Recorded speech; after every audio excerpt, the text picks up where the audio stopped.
नमस्कार। उनकी कलम मेरी आवाज़ में आप सभी का स्वागत है।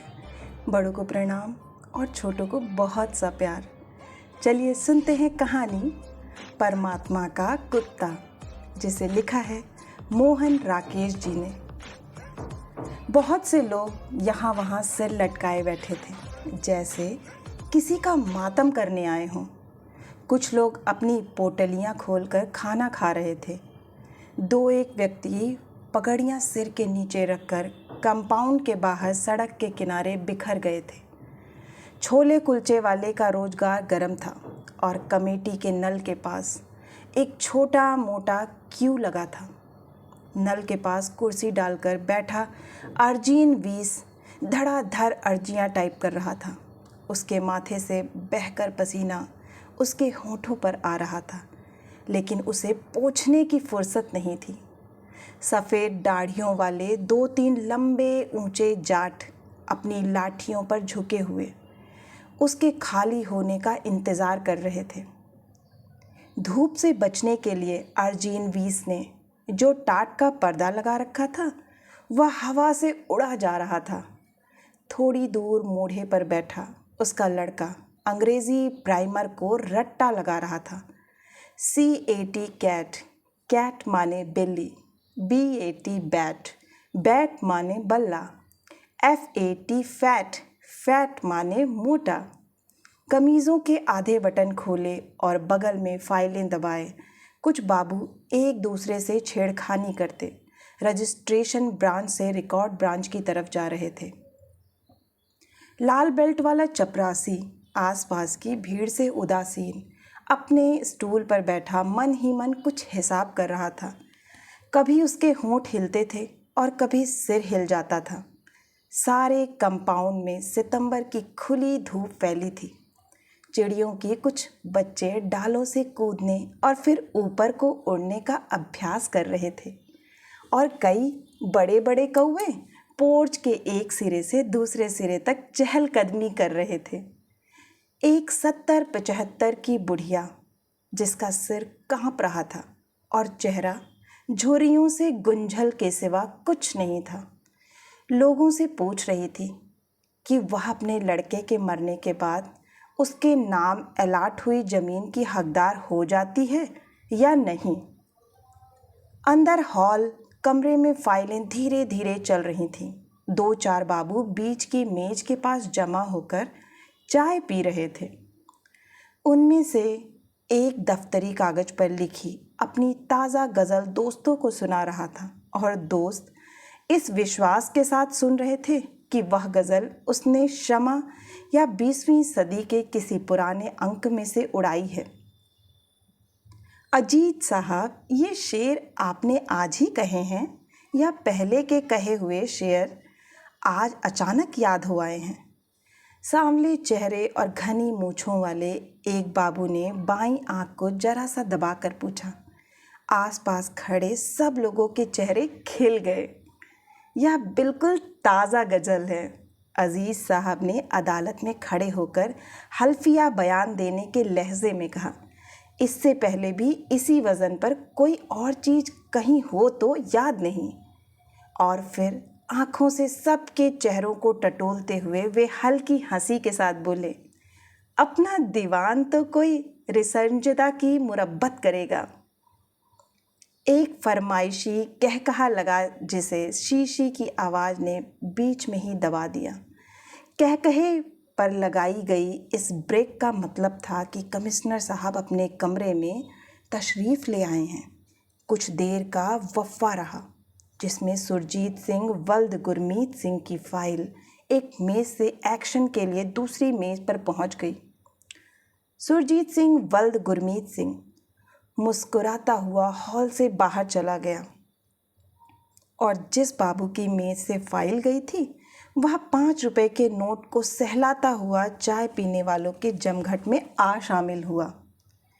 अजीज़ साहब अब आवाज़ जरा धीमी करके गज़ल का अगला शेर सुनाने लगे। साहब के कमरे से घंटी हुई। चपरासी मुस्तैदी से उठकर अंदर आया और उसी मुस्तैदी से वापस आकर फिर अपने स्टूल पर बैठ गया। चपरासी से खिड़की का पर्दा ठीक कराकर कमिश्नर साहब ने मेज पर रखे ढेर से कागजों पर एक साथ दस्तखत किए और पाइप सुलगाकर रीडर्स डाइजेस्ट का ताज़ा अंक बैग से निकाल लिया।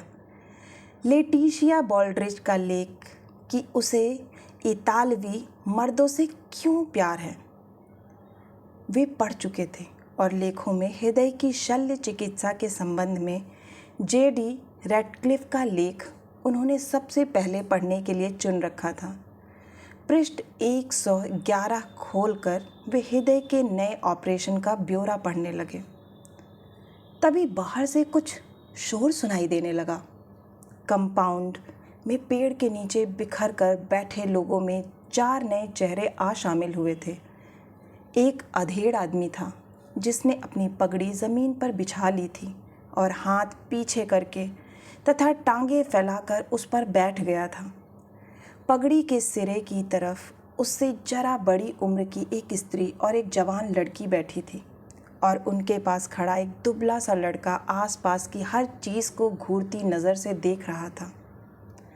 अधेड़ मर्द की फैली हुई टांगें धीरे धीरे पूरी खुल गई थीं और आवाज़ इतनी ऊंची हो गई थी कि कंपाउंड के बाहर से भी बहुत से लोगों का ध्यान उसकी तरफ खिंच गया था। वह बोलता हुआ साथ अपने घुटने पर हाथ मार रहा था। सरकार वक्त ले रही है। 10-5 साल में सरकार फैसला करेगी कि अर्जी मंजूर होनी चाहिए या नहीं। सालों यमराज भी तो हमारा वक्त गिन रहा है। उधर वह वक्त पूरा होगा और इधर तुमसे पता चलेगा कि हमारी अर्जी मंजूर हो गई है। चपरासी की टांगें ज़मीन पर पुख्ता हो गईं और वह सीधा खड़ा हो गया। कंपाउंड में बिखर कर बैठे और लेटे हुए लोग अपनी अपनी जगह पर कस गए। कई लोग उस पेड़ के पास आ जमा हुए। 2 साल से अर्जी दे रखी है कि सालों ज़मीन के नाम पर तुमने मुझे जो गड्ढा अलाट कर दिया है उसकी जगह कोई दूसरी ज़मीन दो, मगर 2 साल से अर्जी यहाँ के 2 कमरे ही पार नहीं कर पाई। वह आदमी अब जैसे एक मजमे में बैठकर तकरीर करने लगा। इस कमरे से उस कमरे में अर्जी के जाने में वक्त लगता है। इस मेज़ से उस मेज़ तक जाने में भी वक्त लगता है। सरकार वक्त ले रही है। लो, मैं आ गया हूँ। आज यहीं पर अपना सारा घर बार लेकर ले लो जितना वक्त तुम्हें लेना है। 7 साल की भूखमरी के बाद सालों ने ज़मीन दी है मुझे। 100 मरले का गड्ढा, उसमें क्या मैं बाप दादों की अस्थियां गाड़ूंगा? अर्जी दी थी कि मुझे 100 मरले की जगह 50 मरले दे दी, लेकिन ज़मीन तो दो। मगर अर्जी 2 साल से वक्त ले रही है। मैं भूखा मर रहा हूँ और अर्जी वक्त ले रही है। चपरासी अपने हथियार लिए हुए आगे आया, माथे पर त्योरियां और आंखों में क्रोध। आसपास की भीड़ को हटाता हुआ वह उसके पास आ गया। ए मिस्टर, चल यहाँ से बाहर, उसने हथियारों की पूरी चोट के साथ कहा। चल उठ। मिस्टर आज यहाँ से नहीं उठ सकता, वह आदमी अपनी टांगें थोड़ी और चौड़ी करके बोला। मिस्टर आज यहाँ का बादशाह है। पहले मिस्टर देश के बेताज बादशाहों की जय बुलाता था, अब वह किसी की जय नहीं बुलाता। अब वह खुद यहाँ का बादशाह है, बेलाज बादशाह। उसे कोई लाज शर्म नहीं है, उस पर किसी का हुक्म नहीं चलता, समझे? चपरासी बादशाह, अभी तुझे पता चल जाएगा कि तुझ पर किसी का हुक्म चलता है या नहीं। चपरासी बादशाह और गरम हुआ। अभी पुलिस के सुपुर्द कर दिया जाएगा तो तेरी सारी बादशाही निकल जाएगी। हाँ हाँ, बेलाज बादशाह हंसा। तेरी पुलिस मेरी बादशाही निकालेगी? तू बुला पुलिस को। मैं पुलिस के सामने नंगा हो जाऊंगा और कहूँगा कि निकालो मेरी बादशाही। हम में से किस किस की बादशाही निकालेगी पुलिस? ये मेरे साथ 3 बादशाह और हैं। यह मेरे भाई की बेवा है, उस भाई की जिसे पाकिस्तान में टांगों से पकड़कर चीर दिया गया था। यह मेरे भाई का लड़का है जो अभी से तपेदिक का मरीज़ है, और यह मेरे भाई की लड़की है जो अब ब्याहने लायक हो गई है। इसकी बड़ी कुंवारी बहन आज भी पाकिस्तान में है। आज मैंने इन सब को बादशाही दे दी है। तू ले आ जाकर अपनी पुलिस कि आकर इन सब की बादशाही निकाल दे। कुत्ता साला। अंदर से कई एक बाबू निकलकर बाहर आ गए। कुत्ता साला सुनकर चपरासी आपे से बाहर हो गया। वह तैश में उसे बांह से पकड़कर घसीटने लगा। तुझे अभी पता चल जाता है कि कौन साला कुत्ता है। मैं तुझे मार मार कर। और उसने उसे अपने टूटे हुए बूट की एक ठोकर दी। स्त्री और लड़की सहम कर वहाँ से हट गईं। लड़का एक तरफ खड़ा होकर रोने लगा। बाबू लोग भीड़ को हटाते हुए आगे बढ़ाए और उन्होंने चपरासी को उस आदमी के पास से हटा लिया। चपरासी फिर भी बड़बड़ाता रहा। कमीना आदमी दफ्तर में आकर गाली देता है। मैं अभी तुझे दिखा देता कि एक तुम ही नहीं, यहाँ तुम सब के सब कुत्ते हो। वह आदमी कहता रहा। तुम सब भी कुत्ते हो और मैं भी कुत्ता हूँ। फ़र्क सिर्फ इतना है कि तुम लोग सरकार के कुत्ते हो, हम लोगों की हड्डियाँ चूसते हो और सरकार की तरफ से भौंकते हो। मैं परमात्मा का कुत्ता हूँ, उसकी दी हुई हवा खाकर जीता हूँ और उसकी तरफ से भौंकता हूँ। उसका घर इंसाफ का घर है, मैं उसके घर की रखवाली करता हूँ। तुम सब उसके इंसाफ की दौलत के लुटेरे हो। तुम पर भौंकना मेरा फ़र्ज़ है, मेरे मालिक का फरमान है। मेरा तुमसे अजली बैर है। कुत्ते का बैरी कुत्ता होता है। तुम मेरे दुश्मन हो, मैं तुम्हारा दुश्मन हूँ। मैं अकेला हूँ, इसलिए तुम सब मिलकर मुझे मारो, मुझे यहाँ से निकाल दो, लेकिन मैं फिर भी भौंकता रहूँगा। तुम मेरा भौंकना बंद नहीं कर सकते। मेरे अंदर मेरे मालिक का नर है, मेरे वाह गुरु का तेज है। मुझे जहाँ बंद कर दोगे मैं वहाँ भौंकूँगा और भौंक भौंक कर तुम सबके कान फाड़ दूँगा। साले आदमी के कुत्ते, जूठी हड्डी पर मरने वाले कुत्ते, दुम हिला हिला कर जीने वाले कुत्ते। बाबा जी बस करो, एक बाबू हाथ जोड़कर बोला। हम लोगों पर रहम खाओ और अपनी यह संत बानी बंद करो। बताओ तुम्हारा नाम क्या है, तुम्हारा केस क्या है? मेरा नाम है 1226/7। मेरे माँ बाप का दिया हुआ नाम खा लिया कुत्तों ने। अब यही नाम है जो तुम्हारे दफ्तर का दिया हुआ है। मैं 1226/7 हूँ। मेरा और कोई नाम नहीं है। मेरा यह नाम याद कर लो, अपनी डायरी में लिख लो। वाह गुरु का कुत्ता, 1226/7। बाबा जी आज जाओ, कल या परसों आ जाना। तुम्हारी अर्जी की कार्रवाई तकरीबन पूरी हो चुकी है। तकरीबन पूरी हो चुकी है और मैं खुद ही तकरीबन पूरा हो चुका हूँ। अब देखना यह है कि पहले कार्रवाई पूरी होती है कि पहले मैं पूरा होता हूँ। एक तरफ सरकार का हुनर है और दूसरी तरफ परमात्मा का हुनर है। तुम्हारा तकरीबन अभी दफ्तर में ही रहेगा और मेरा तकरीबन कफन में पहुँच जाएगा। सालों ने सारी पढ़ाई खर्च करके 2 लफ्ज़ इजाद किए हैं, शायद और तकरीबन। शायद आपके कागज़ ऊपर चले गए हैं। तकरीबन आपकी कार्रवाई पूरी हो चुकी है। शायद से निकालो और तकरीबन में डाल दो। तकरीबन से निकालो और शायद में गर्क कर दो। तकरीबन 3-4 महीने में तहकीकात होगी। शायद महीने 2 महीने में रिपोर्ट आएगी। मैं आज शायद और तकरीबन दोनों घर पर छोड़ आया हूँ। मैं यहाँ बैठा हूँ और यहीं बैठा रहूँगा। मेरा काम होना है तो आज ही होगा और अभी होगा। तुम्हारे शायद और तकरीबन के गाहक ये सब खड़े हैं। यह ठगी इनसे करो। बाबू लोग अपनी सद्भावना के प्रभाव से निराश होकर एक एक करके अंदर लौटने लगे। बैठा है, बैठा रहने दो। बकता है, बकने दो। साला बदमाशी से काम निकालना चाहता है। लेट हिम बाक हिमसेल्फ टू डेथ। बाबुओं के साथ चपरासी भी बड़बड़ाता हुआ अपने स्टूल पर लौट गया। मैं साले के दांत तोड़ देता। अब बाबू लोग हाकिम हैं और हाकिमों का कहा मानना पड़ता है, वरना। अरे बाबा, शांति से काम ले। यहाँ मिन्नत चलती है, पैसा चलता है, धौंस नहीं चलती। भीड़ में से कोई उसे समझाने लगा। वह आदमी उठकर खड़ा हो गया। मगर परमात्मा का हुक्म हर जगह चलता है।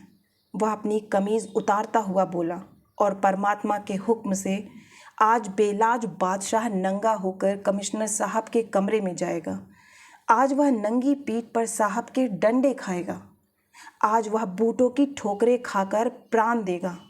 लेकिन वह किसी की मिन्नत नहीं करेगा, किसी को पैसा नहीं चढ़ाएगा, किसी की पूजा नहीं करेगा। जो वाह गुरु की पूजा करता है वह और किसी की पूजा नहीं कर सकता, तो वाह गुरु का नाम लेकर।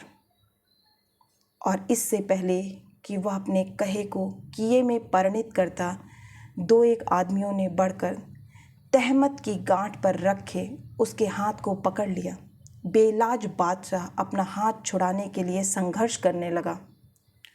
मुझे जाकर पूछने दो कि क्या महात्मा गांधी ने इसीलिए इन्हें आज़ादी दिलाई थी कि ये आज़ादी के साथ इस तरह संभोग करें, उसकी मिट्टी खराब करें, उसके नाम पर कलंक लगाएं, उसे टके टके की फाइलों में बांधकर जलील करें, लोगों के दिलों में उसके लिए नफरत पैदा करें। इंसान के तन पर कपड़े देखकर बात इन लोगों की समझ में नहीं आती। शर्म तो उसे होती है जो इंसान हो। मैं तो आप कहता हूँ कि मैं इंसान नहीं, कुत्ता हूँ। सहसा भीड़ में एक दहशत सी फैल गई। कमिश्नर साहब अपने कमरे से बाहर निकल आए थे। वे माथे की त्योरियों और चेहरे की झुर्रियों को गहरा किए भीड़ के बीच में आ गए। क्या बात है? क्या चाहते हो तुम? आपसे मिलना चाहता हूँ साहब। वह आदमी साहब को घूरता हुआ बोला। 100 मरले का एक गड्ढा मेरे नाम अलॉट हुआ है। वह गड्ढा आपको वापस करना चाहता हूँ ताकि सरकार उसमें एक तालाब बनवा दे और अफसर लोग शाम को वहाँ जाकर मछलियाँ मारा करें। या उस गड्ढे में सरकार एक तहखाना बनवा दे और मेरे जैसे कुत्तों को उनमें बंद कर दे। ज़्यादा बकबक मत करो और अपना केस लेकर मेरे पास आओ। मेरा केस मेरे पास नहीं है साहब, 2 साल से सरकार के पास है, आपके पास है। मेरे पास अपना शरीर और 2 कपड़े हैं। 4 दिन बाद ये भी नहीं रहेंगे, इसलिए इन्हें भी आज ही उतारे दे रहा हूँ। इसके बाद बाकी सिर्फ 1226/7 रह जाएगा। 1226/7 को मार मार कर परमात्मा के हुजूर में भेज दिया जाएगा। यह बकवास बंद करो और मेरे साथ अंदर आओ। और कमिश्नर साहब अपने कमरे में वापस चले गए। वह आदमी भी कमीज़ कंधे पर रखे उस कमरे की तरफ चल दिया। 2 साल चक्कर लगाता रहा, किसी ने बात नहीं सुनी। खुशामदें करता रहा, किसी ने बात नहीं सुनी। वास्ते देता रहा, किसी ने बात नहीं सुनी। चपरासी ने उसके लिए चिक उठा दी और वह कमिश्नर साहब के कमरे में दाखिल हो गया। घंटी बजी, फाइलें हिली, बाबुओं की बुलाहट हुई और आधे घंटे के बाद बेलाज बादशाह मुस्कुराता हुआ बाहर निकल आया। उत्सुक आँखों की भीड़ ने उसे आते देखा तो वह फिर बोलने लगा। चूहों की तरह बिटर बिटर देखने में कुछ नहीं होता। भौंको भौंको, सबके सब भौंको, अपने आप सालों के कान फट जाएंगे। भौंको कुत्तों, भौंको। उसकी भौजाई दोनों बच्चों के साथ गेट के पास खड़ी इंतज़ार कर रही थी। लड़के और लड़की के कंधों पर हाथ रखते हुए वह सचमुच बादशाह की तरह सड़क पर चलने लगा। हयादार हो तो सलाहा साल मुँह लटकाए खड़े रहो, अर्जियाँ टाइप कराओ और नल का पानी पियो। सरकार वक्त ले रही है, नहीं तो बेहया बनो। बेहयाई 1000 बरकत है। वह सहसा रुका और ज़ोर से हंसा। यारों, बेहयाई हज़ार बरकत है। उसके चले जाने के बाद कंपाउंड में और आसपास मातमी वातावरण पहले से और गहरा हो गया। भीड़ धीरे धीरे बिखर कर अपनी जगहों पर चली गई। चपरासी की टांगें फिर स्टूल पर झूलने लगीं। सामने की कैंटीन का लड़का बाबुओं के कमरे में एक सेट चाय ले गया। हरजीन वीश की मशीन चलने लगी और टिक टिक की आवाज़ के साथ उसका लड़का फिर अपना सबक दोहराने लगा। PEN पेन, पेन माने कलम, HEN हैन, हैन माने मुर्गी, DEN डैन, डैन माने अंधेरी गुफा। आशा है कि आपको यह कहानी बहुत ही रोचक लगी होगी। अगर आपको यह कहानी पसंद आई है, मेरा प्रयास पसंद आया है, तो नीचे कमेंट करना ना भूलें। आपके कमेंट से मुझे बहुत ही प्रोत्साहन मिलता है। और अगर आप इसी तरह की मनोरंजक कहानियाँ सुनना चाहते हैं तो इस चैनल से जुड़ना ना भूलें और चैनल को सब्सक्राइब करें। फिर मिलती हूँ एक नई कहानी या कविता के साथ। तब तक के लिए आप सभी का सुनने के लिए बहुत बहुत धन्यवाद।